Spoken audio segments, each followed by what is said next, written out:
Radio Islam International. Let me summarize for you what has happened. Overnight, a letter circulated online from the Saudi embassy to Derko saying that South African Hujjaj from the next Hajj onwards will have to use the Nusuk system, and the quota has been reduced from 2,500 to 1,140.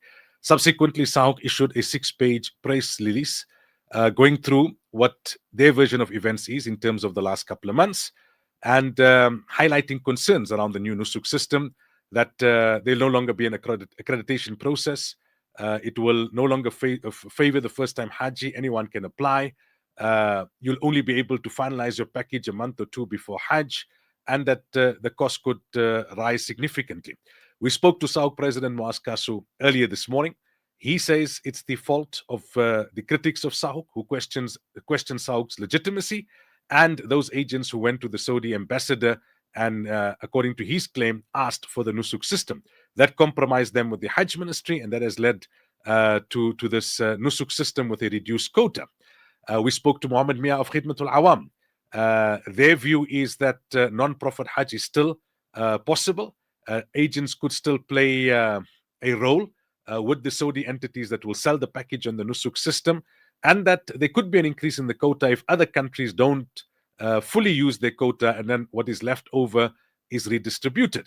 We then spoke to TWF's Imran Saban. He says SAOC is misrepresenting things.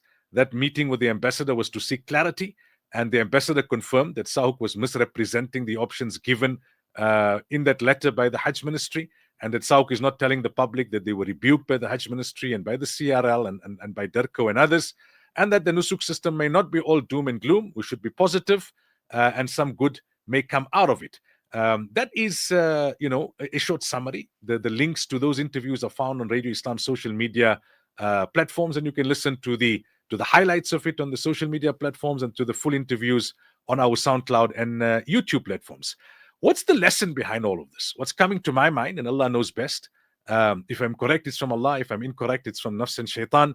That, this internal conflicts have plagued Hajj in South Africa for not years now and decades. And unfortunately, whoever is to blame and whoever is not to blame, that's not the point that I'm making now. Unfortunately, as a collective, we were not able to resolve our differences with dignity.